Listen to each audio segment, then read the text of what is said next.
welcome to a Love Panel for To Be Glad. My name is Jason Sidney. I am one of the officers for the North Gender Sexuality Alliance, as they pronouns, and I'm a current speaker.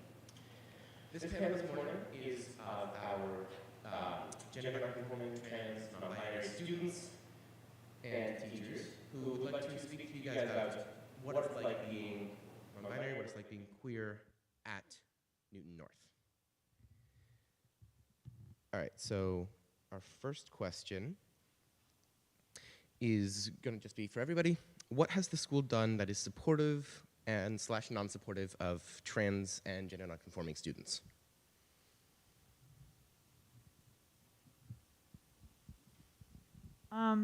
So I had a lot of classes like ask for pronouns. It wasn't all my classes, but I did have a fair bit of classes like ask for pronouns, and I thought that was really helpful. Wait, speaking of pronouns, can we go down the line and like introduce ourselves, just so that everyone knows who everyone up here is? I'm Amia. I'm a sophomore and I use they, she pronouns. I'm Rhiannon. I'm a freshman and I use she, they pronouns. I'm Ms. Donovan. I'm a teacher and I use she, her pronouns. I'm Heather. I'm a senior and I use she, her pronouns. I'm Poe. I'm a freshman, and I use he, they pronouns. I'm Nat. I'm a junior and I use any pronouns. I'm Lillian. I'm a sophomore and I use they, them pronouns.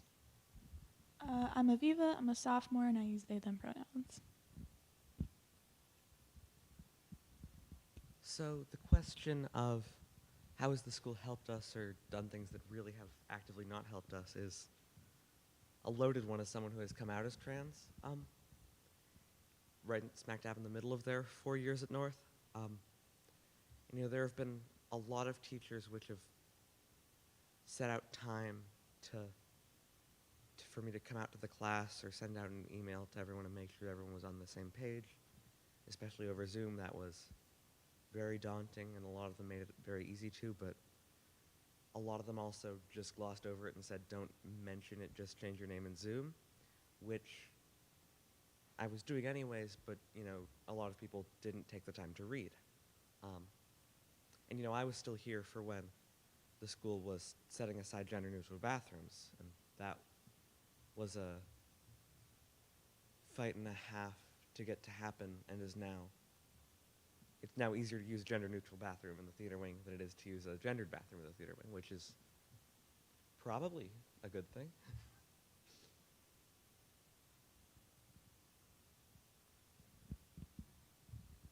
I guess following up what Poe mentioned about pronouns, I think a lot of my teachers have also asked the same thing, which is, I personally think is a really good step.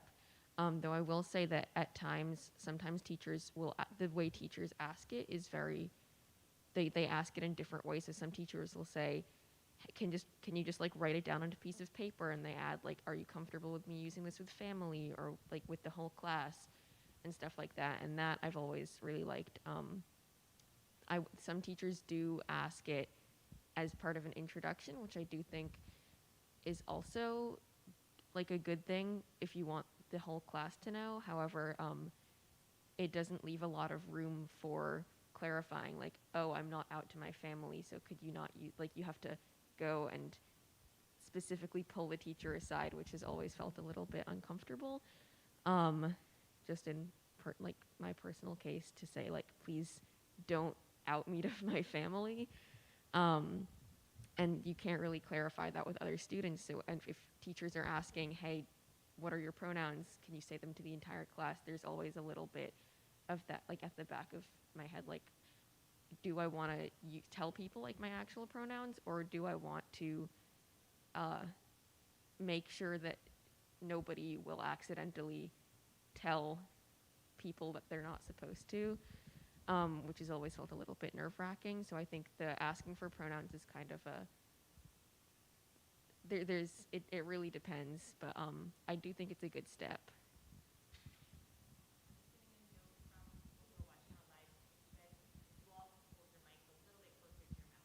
Absolutely. All right, so next question is, when was the first time that you guys felt comfortable in your gender expression?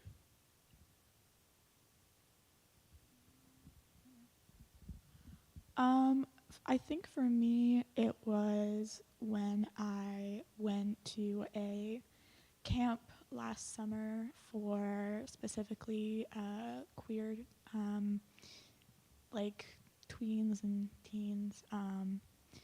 I I just found like such a community there. Like I have a large majority of my friends are from there. I'm going back this year. Also, it was really nice. Just, I don't know if any of you have ever been to a summer camp, but it all feels like removed from the world. So it was just like such a bubble of just supportiveness. Yeah, I have a similar experience. I went to a camp that wasn't like specifically for queer teens, but it had a lot of queer teens, and it was when I was trying to like figure out what I identified as. Like I knew I didn't feel completely like a girl, but I also didn't know really what feeling like a girl felt like. I didn't really understand the concept of gender, and I was really struggling with that. But when I went to camp, I had people like use they them pronouns to refer to me for the first time, and it just felt really comfortable, and it felt nice to have people see me as something other than just like a girl. Oh, So I feel like when I first felt like at home in my body was when I made my very first friends here in 9th grade.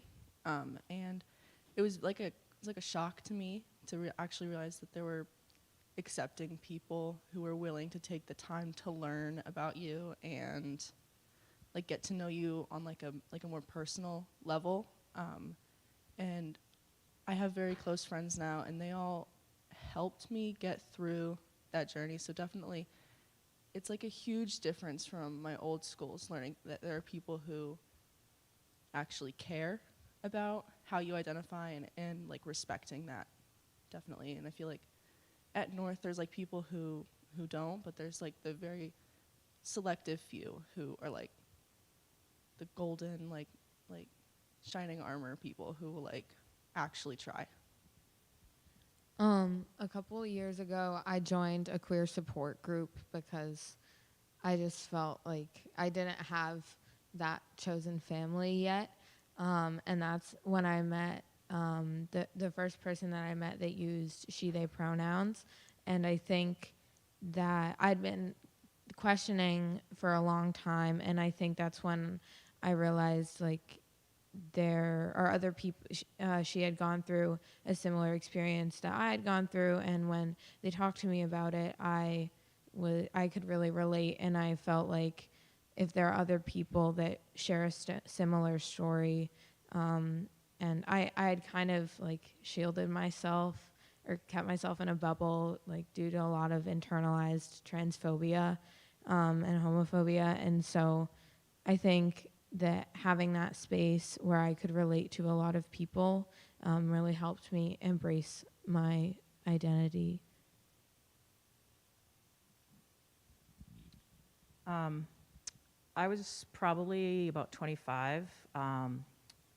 Growing up, I was always kind of like a tomboy, but very much identified as being a girl.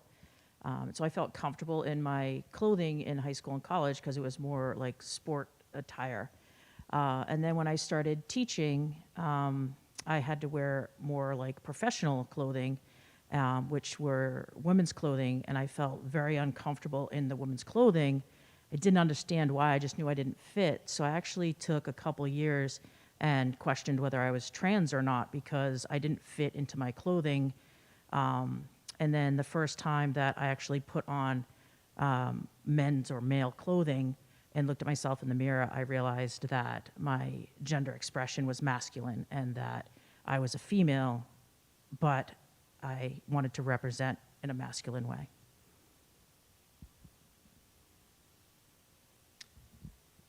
So I'd been out as trans for a bit at this point, but the first time I actually felt comfortable like with my gender expression was when I went to the hospital, because at that point I hadn't been wearing makeup all of 8th grade, and I I wore makeup all throughout 7th grade, but I haven't been wearing makeup in 8th grade because I was like, no, I'm trans. I shouldn't be wearing makeup, so I didn't really do it.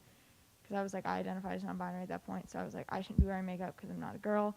And then when I went to the hospital, I met like so many very nice people who were all like, no, you can. And I met one of them who identified as who identified as a boy, and he wore makeup, and I was like, you know what, I can do that too. And so then I began wearing makeup again, and I felt really comfortable in that. Yeah, I really like this question because it cuts down not to dysphoria, which is a common trans narrative of suffering, but to euphoria, the happier trans narrative of joy. And I have so many stories. I was, raised by hippies, and I was given my first dress as a gift in the middle of the woods at, I kid you not, folk dance camp, which tells you everything you need to know about me.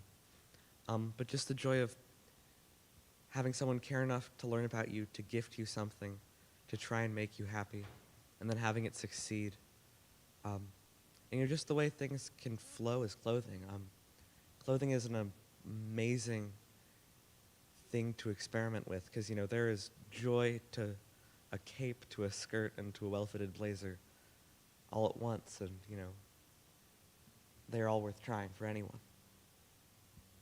Yeah, adding on to that, I think clothing is also a way that I really learned to embrace my identity and like asking my parents if I could buy like more stereotypical masculine clothing, and then also just being able to understand the fluidity that comes with expressing yourself. And for me, at least, it changes on a day-to-day basis. And so being able to buy clothing that made me express myself in a way that felt really euphoric was a really good way to like start embracing my identity and not trying to like push myself away from the things that I was feeling.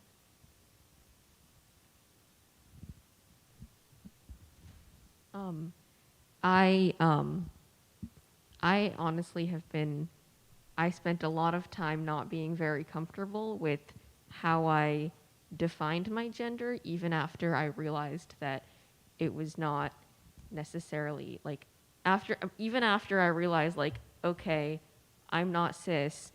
There was like a solid, I want to say 4 years that I just was hopping between different like labels and ways of defining it, and gender expression has stayed pretty much the same because I think I'm less about clothing. Clothing is not really a major gender influencer for me. It's more of just a personal comfort thing.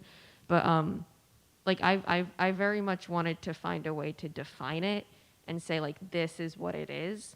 And it took a lot of time to find that something that was comfortable, but also to come to terms with the fact that I think the moment when I realized like that I became like most comfortable with my gender was when I realized that it ultimately doesn't matter that much, and that I had spent so much time at that point being like, I have to figure out exactly what it is and exactly what word is right for it, and just it has to be perfect and I can never change it. And I spent so much time doing that then one day I just kind of woke up and was like, hold on a second.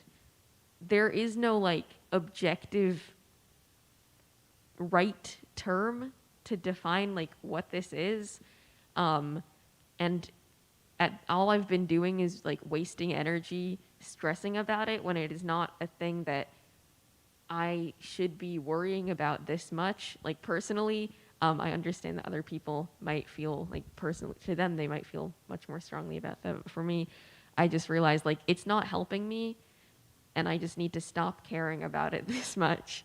And I think when I realized that I don't need to have one specific way to define it, is when I realized that's when I became most comfortable saying like, okay, I don't have to like define the gender. I can just have the gender and that's it.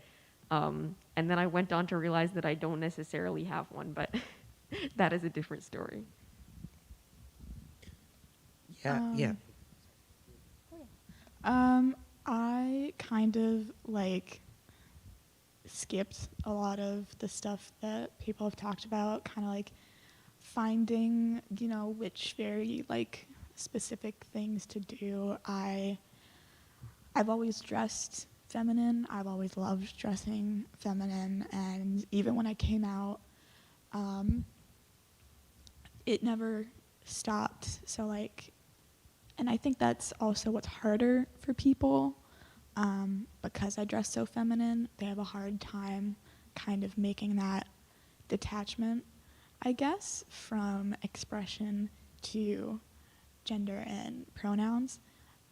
Even for like my parents, it's still hard for them, even though they're, extremely supportive and awesome.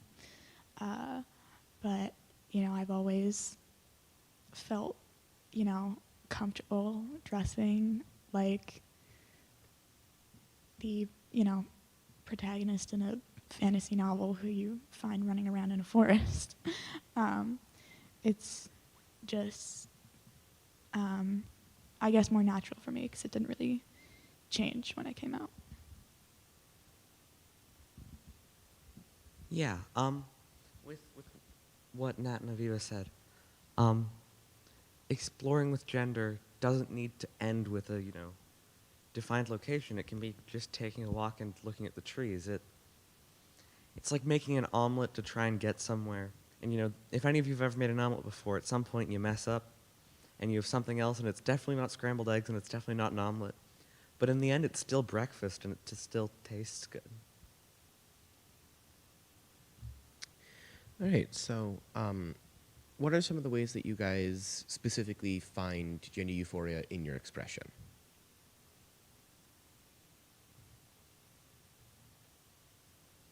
This can be like makeup, clothing, just personal, how you hold yourself, pretty much anything. I think the first like burst of euphoria I ever felt when expressing my gender was I bought a suit for Halloween, and going to a party wearing a suit for the first time was like very like nerve-wracking, but like when I showed up, everyone was like, "Oh my gosh, you look so handsome, like it looks so good on you." And I feel like that was the first time like I felt like truly like happy with how I looked and like gender-wise, but like how like Nat and everyone said, like gender's not like decided by clothing. So like I still like dress kind of feminine, but like definitely wearing like suits and like more formal masculine wear is definitely a source of euphoria for me. Who were you dressed up as? It was a character from an anime called High Rise Invasion.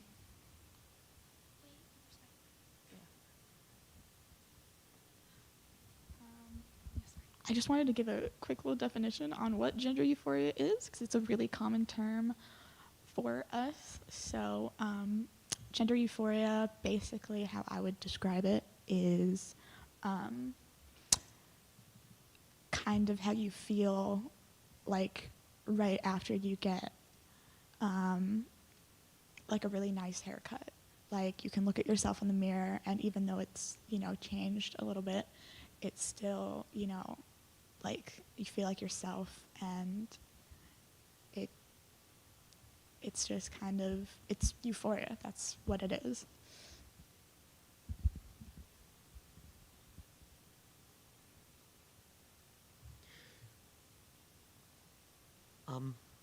One small thing, I dress for comfort and survival at school, not for performance and appearance, as I, have for a long time. But one small change, which has really, affected how I, see myself and, literally how I see the world, is getting a lot less boxy glasses frames, because they physically change how my face is shaped and how it comes off. And that's made a huge difference in a very small way.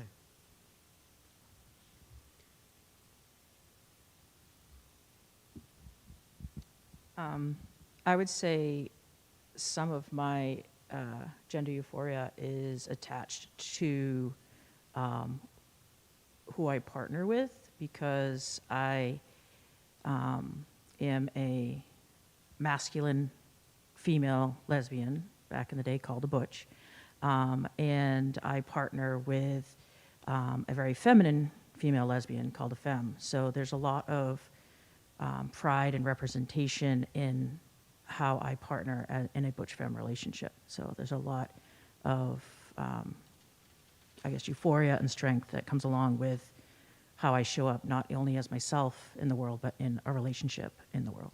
So. There are some, like, I would say pretty basic ways that I've experienced gender euphoria. One being like Doc Martens, because they just make me feel more powerful. I mean, I'm a pretty short person, so they also give me a bit of extra height. And then they're also just like nice combat boots, which is always just nice to wear. And then also just like wearing hoodies with the hood up and my hair tucked back. Like, whenever I look in the mirror like that, I sort of just like, I feel less like a girl and more just like androgynous, which always gives me sort of a burst of euphoria. So going back to something that Lillian said earlier, specifically talking about that one memory, do any of the rest of you guys have memories or moments that you think back on and just like, wow, that's a lot of queer, non-binary, trans joy?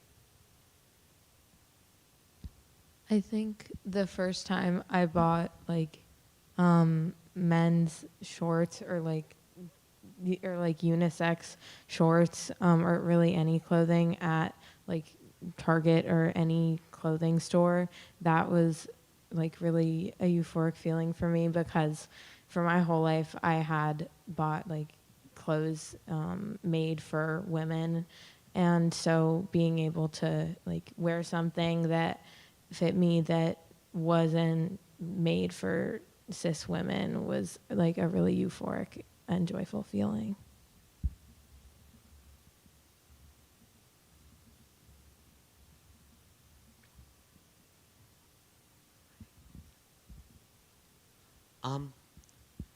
One memory, which was not, it was well after I came out to my friends, but not to the school publicly, was the first time a teacher referred to me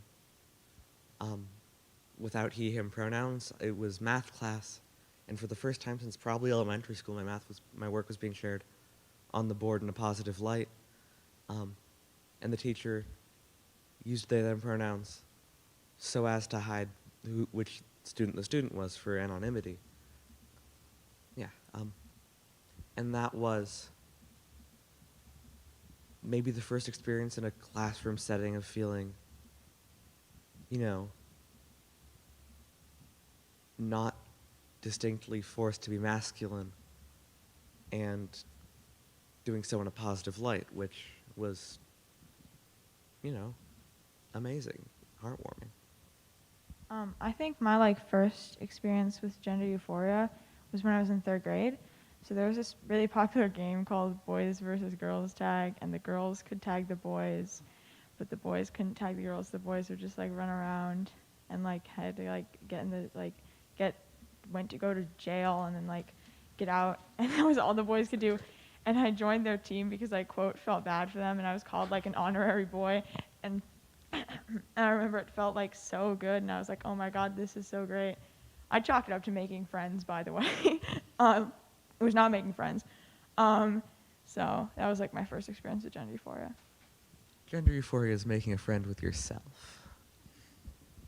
I feel like one of my favorite memories was, I think I was as a freshman, and as a freshman, as part of like my journey to get to where I am now, I did identify as a trans man, and I used like he, him, and they, them pronouns. And I was walking with my friend past the lunch line, and like the lunch line was chaotic, and I got yelled at, and this one lady was like, "Young man, you can't be there." And it was like one of the, I might have just gotten yelled at, but I feel very good about myself now, because I was viewed by like other adults as like not a girl, And I feel like that's one of my favorite memories. Real quick, just a reminder for panelists to hold the mics a little closer to your mouths. Okay. This is kind of similar to what Heather said, but last fall of this year, I was actually walking on the sidewalk, like next to Star Market, with one of my friends, and I like came out to them. She was one of the first people I told that I use she/they pronouns, and then later, I think, like they had got my consent to use she/they pronouns around other people, and she was talking to one of her parents, like telling one of her parents where to come pick us up, and then she referred to me as they, and that was just like a really like euphoric moment, and I just felt really happy because and I had never felt that feeling like when someone used they pronouns and referring to me, so that was really nice. All right, so something that's always associated with questioning your gender and being gender nonconforming is that one aha moment. Did any of you guys have that, or was it more of a slow burn? And can you talk a little bit about it? I had a very long, slow burn that led up to one specific aha moment. I think I realized sometime in like 7th grade that I like wasn't cis, and then I spent a lot of time like like I said before, I spent a lot of time trying to figure it out, and I think I went through like half the existing like labels that there are, and I kind of just settled on like non-binary because I was like, I guess it's the one that fits the most. But to be honest, there was always a little part of me that wasn't fully comfortable with that, for reasons that I'm not entirely sure why. It just doesn't really feel like the right one, which is funny because I'm personally comfortable with other labels. Like, I'm fine if you call me a boy or a girl, but like, I prefer not to be called non-binary. But sorry, I digress. Then sometime, I think last summer, I was just kind of, I look at a lot of art on social media, and a lot of the artists I follow are not cisgender, and one of them was agender, and I think I saw that term and I was like, I've never heard of that one, and I went and I looked it up, and it was just kind of a moment of like, oh, yeah, like I don't feel any sort of big connection to gender. Like I feel very comfortable with it. If you were to ask me, like, if there was one term to define like what I experienced, it would probably be that. And I think just realizing that like, oh, okay, it's not that I am like not a girl or not a boy. It's just that they're just like if it was a Venn diagram of me and gender, they would not overlap. And I think that was the moment that I realized that, and it was good. 10 out of 10. I had a fun mix of an aha moment and a slow burn. In a real bummer of an evening at overnight non-folk dance sleepaway camp run through the YMCA. It was separated by gender, and it was the first time that it ever happened to me. And I, was overwhelmed by the feeling of, I'm not a boy and I can't do this. And then spent the next 2 or so years exploring gender and what name to go by. I identified as non-binary for a long time and realized that I felt, more at home calling myself female, and, I still do not consider myself fully gender conforming, partially out of spite, but I don't know, finding identity can be a slow battle of, picking up every book in a bookstore and finding one that looks right. And even if once you read it, you find it wasn't the right book, at least you read something else and learned something about yourself.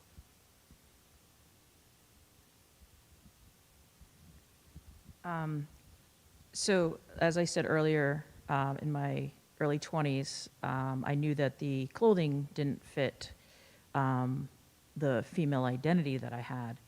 And so, the first time that I put on a suit to go to a party and looked at myself in the mirror, I knew that what I was presenting, which was masculine, which fit. And so then I was questioning, you know, am I trans at this point? Because what I was seeing fit, but kind of my aha moment, I think, was actually reflecting back on when I was younger and being a little, you know, tomboy.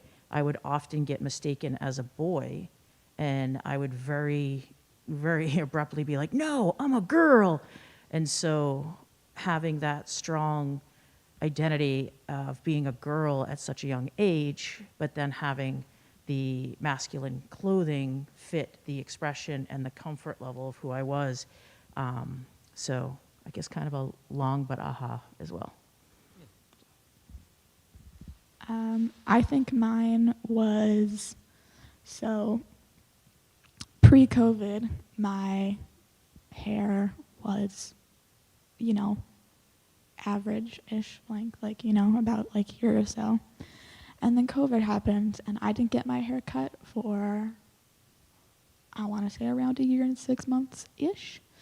And by then it was pretty much down to my waist. And I went to a more fancy salon because my mom wanted to treat me because I was getting my hair cut for the first time in a really long time. And I got it cut to about a little bit shorter than it is now, about just above my shoulders. And it was such a good experience. Like,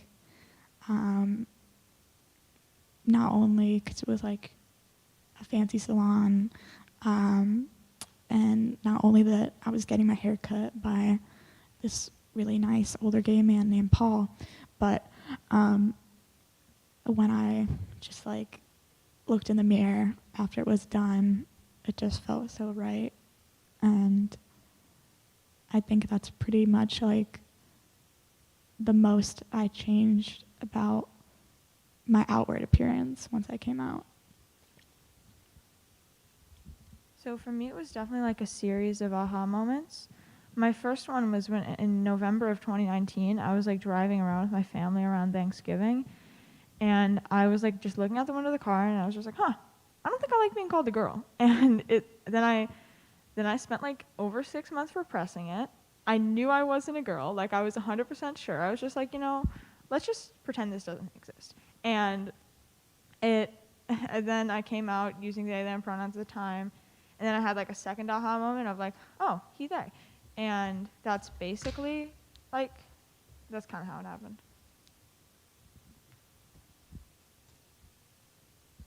Yeah, one of the hardest things to figure out is how you like being referred to, because it's the only way to find out is by being referred to as something. And, you know, it's really hard and weird to ask people to refer to you a certain way.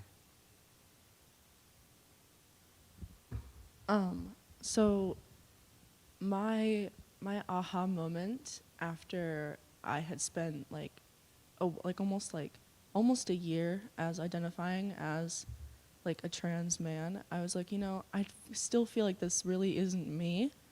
And I was talking to my therapist at the time, and I was like, you know, I really just don't understand what gender is, because, you know, gender is like really confusing. And she was like, well, I know a lot of autistic people really just don't understand gender, and I'm autistic, so it was kind of like, oh, this is just another symptom of my autism. So, but it was kind of like a big like welcoming thing as well, sort of. I feel like welcoming's not the word I want, but it's just like knowing that I don't understand gender and identifying as really just nothing at this point, kind of agender, like what Nat is saying. It's kind of a big aha moment of, this is me. I'm not really anything at this point. And I've gone through a lot to really reach this point, and I've had many therapists tell me that it is okay. So,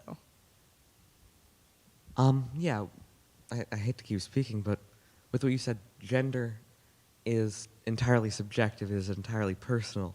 The most common way for even cis people to feel about gender is ambivalent. And the start of questioning your gender, which can always also end in ambivalence, is to question whether it does mean anything to you, not what it does mean to you. Because, a lot of people just go with the default and are content with not caring about it. Yeah, I had a lot of experience with that when I was first trying to figure out what I identified as, because I was like part of an online community where a lot of people were non-binary and trans, and I was just sort of identifying as female because I'd been born that way, and it was just like what was easiest. And then like one of my friends online came out as a demigirl and said that they used she they pronouns, and I like looked that up, and because I didn't know what it was at the time. And basically what it is like you have a sort of connection to being a girl, sort of connection to being non-binary, like you're sort of in between, but it's like a partial connection to being a girl but not a full connection, which I feel like is it really describes my gender. And so that was sort of like my aha moment.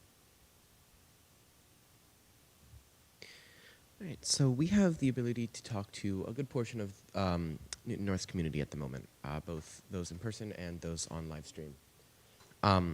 If you guys could say anything to students who might be scared to come out, or students who are questioning whether or not they are or not gender nonconforming or trans or non-binary, what would you guys say? And we can just go right down the line. I mean, I would say coming out doesn't have to be like a big process. Like I literally just changed my pronouns on Instagram. I didn't like make it a big thing or say like a lot of stuff because I felt like that was a lot more scary. So I just did some smaller things that were sort of coming out on my terms, and I felt like that was a lot easier of a way to do it than having like a big announcement or anything. So that would be my advice for anyone who's struggling to come out and feels like it's too scary for them to do. Just try to stick to like smaller steps. Yeah, I really agree, and like I've come out to my immediate family using she they pronouns, but not to my larger family. And I also just changed my pronouns in my Instagram bio to she they, and like even that for me was a really like scary thing, and it took a couple months to like build up the courage and like willpower to do that. And so like I have told the people that I really want to know, which is like maybe a couple of my closest friends, and then my parents, and really like that's it, like that I wanted to do. And obviously like the school knows because I'm on this panel, but like if you're struggling or scared, it's a very stigmatized thing. So don't feel like this is something you need to do, or that you're lying to people, or that you like are betraying someone because you're not telling them. And if you really want to come out and you're like but you don't know how, just maybe start with telling like a young person or any person that you really, really trust, and see how that feels. And don't rush yourself, because it's a very it can be a very like mentally and energetically draining thing that you put yourself through, when in reality society is the one that's making it hard for us. So don't blame yourself or kick yourself for not coming out. And if you want to come out, just start by like a baby step.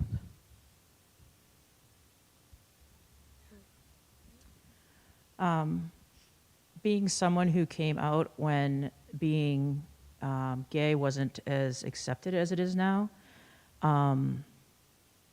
I would say do it when you're ready and do it when you're safe.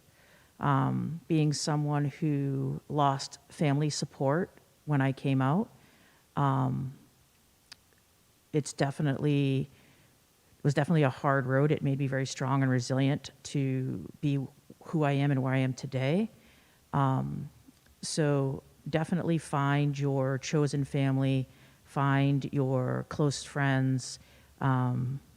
Start small, start with people you really trust, and if they don't accept it well, then they're not your chosen family, they're not in your circle. And there are lots of us out here who will be in your circle. Yeah. My biggest piece of advice is don't do it alone. Don't just take the time to get to know yourself, but take the time to share yourself with other people and let them get to know you.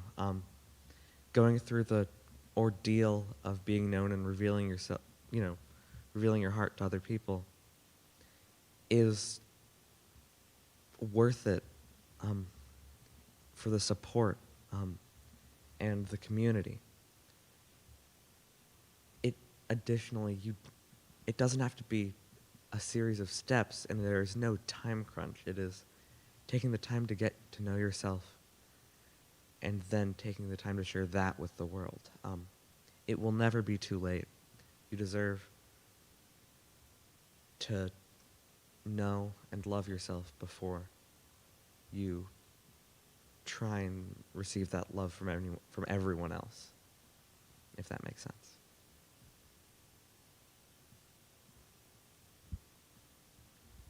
I would say that for people questioning their gender or like going through that, it is very okay to not understand things and not know things yet, and just like try out new things. Because I feel like there's a lot of people I've talked to have had that experience of like, I had to get it right the first, like I had to know, just instinctively know what I was the first time. Otherwise people are gonna get mad at me, and like no one's gonna get mad at you if you try out one label and then you realize that it doesn't really fit, and then you find that like no one's gonna get mad if you switch things up a little bit or change pronouns. And like at the same time, like if you know how you like to be referred to but you don't have like a definition for that, that's also okay. And I guess personally my advice would be just to like, if you find that it is stressing you out a lot because you feel like that you need to find the right answer, it can help to just sort of realize like there is no right answer right now that you need to find. Like kind of like what Heather was saying, there is no time limit on figuring this stuff out. Like you can just kind of let it happen, and just like Like what Nat said, it's completely okay to question things. And another big thing is, like, if you, if you think that you don't need a label, you probably don't. Like, it's completely okay to not want to put, like, a specific word to what you're feeling. Like, another big thing is definitely, like, what Heather and, like, Nat are saying, like, there's no time frame. You can take as long as you need. Like, there are people who, like, since, like, they, like, gained, like, full, like, consciousness at, like, 4 or 5 years old, like, and they just knew immediately. Like, it's okay to not know. And it's definitely okay to question, like, what you, like, have been, like, feeling, like, your entire life as well. Yeah. I, like, full-heartedly agree with what Lillian and Nat said, but as someone, there's also like a flip side of the coin. I am a person who I feel kind of lost without a label, and yeah, that might sound confusing. I don't really know where it comes from. If it comes from kind of my more medical background, so having a quote unquote diagnosis makes me feel better. But if you are one of those people, it's totally fine. But the thing is, there is pretty much a label for anything. So you can do a lot of research and find a lot of different ones. And even if no one knows what it is, and you have to explain it to someone, that's fine. And there's also, umbrella terms. So that's also something that's out there. Right, and so, oh, sorry. Going off of what Aviva just said, labels exist to make you happy. If they don't, skip them. And one thing I meant to say but didn't, if you're afraid about how your friends will react and want to come out to someone in the school but are afraid to do so, I can vouch that there are at least 8 cool students that you now know the names of to reach out to. You're not a student. There are multiple cool teachers. Yeah, that's all. All right, and so what would you guys say to the larger North community who isn't questioning their identities, who isn't struggling with gender and any part of being queer, to better support gender nonconforming, trans, and non-binary students? Just because you don't understand something, like if you don't understand somebody's gender, or you don't understand like their gender expression, that doesn't mean you need to be critical of it, or you need to like not believe them. If you don't understand it, then either take the time to learn, or just take a step back and be like, it's okay that I don't understand this. It shouldn't affect my perception of this person. I highly agree with that. Like, just because you don't understand something does not mean that you have the right to be ignorant and refuse to learn. I feel like that's definitely one of the biggest issues with people being like either like transphobic or homophobic, is they just don't understand and they don't want to take the time to learn something new. Like, taking the time to try and understand someone when they're being vulnerable with you is definitely a huge step in definitely like helping out and being a true ally to someone.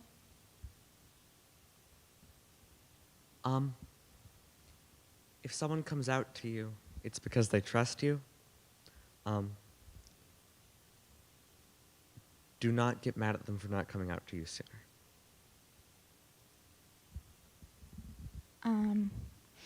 Yeah, going off of what William said, like, just because you don't understand something also doesn't mean it doesn't exist. I fully don't understand pi, but I'm still in math class, and I still have to figure out how to work around the fact that it's a number that's so long. And, like, you should try to have even just, like, first result of Google, like, definitions of really, really common terms, like trans or non-binary, just in your radar, because even if a person comes out to you and they, like, don't have to, like, completely explain it, it feels a lot better and a lot less scary. Wikipedia is your friend and she knows so much. I think also if someone comes out to you as a label or using an umbrella term that you that another person has come out to you with, know that they don't, like, every person has their own I don't like definition, or I'm going to use it for lack of a better term, but everyone has their own, like, definition and feeling of what they, like, want to be known as, and don't assume that like if two people use non-binary that they both like that they're both meaning the same thing.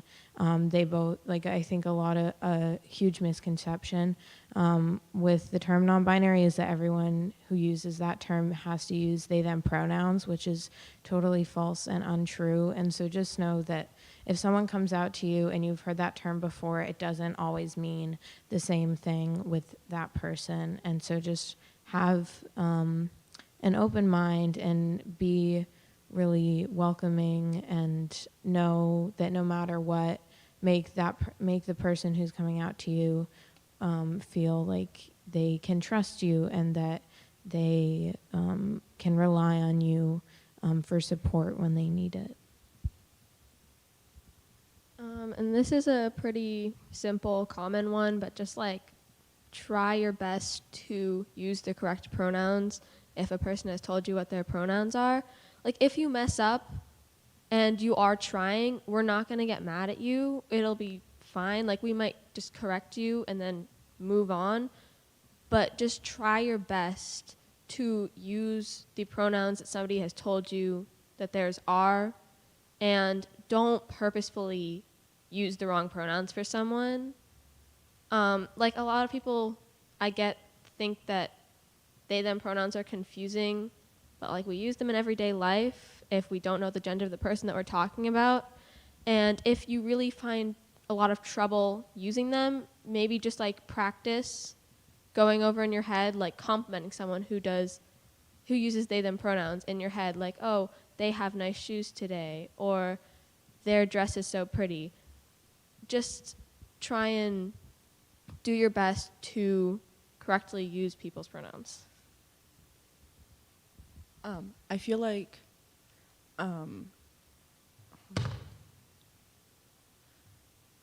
especially like with people who like what Amia is saying, like with they just don't really understand how they them pronouns work.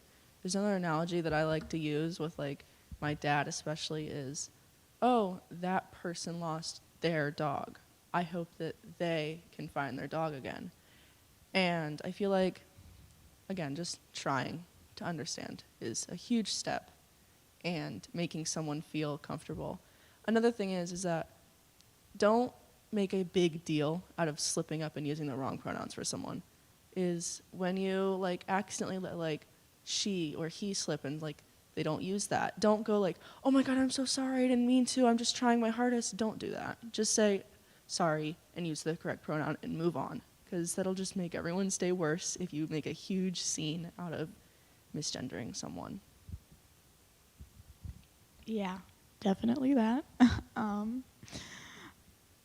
Also, if someone uses more than one set of pronouns, it is really, really fun to figure out how many different pronouns you can fit in one sentence. You, like, even doing stuff like that makes it more of a game or makes it more fun is so helpful. And, like, you can clue your friends in on it and, like, all of that. And, like, even if you have a really hard time remembering stuff, like I do, like for me, it's really hard for me to remember someone's name unless I hear someone else call them by that name. So a lot of the times with people, I'll put their pronouns like in their contact name under like company.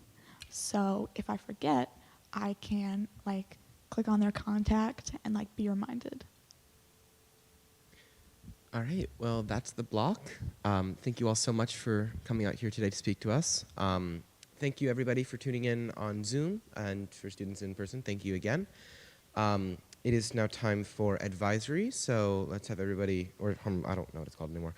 Let's have everybody just head on up to that, and we look forward to seeing you guys during our B-Block presentation, which is on queer visibility, queer erasure, and microaggressions. Thank you.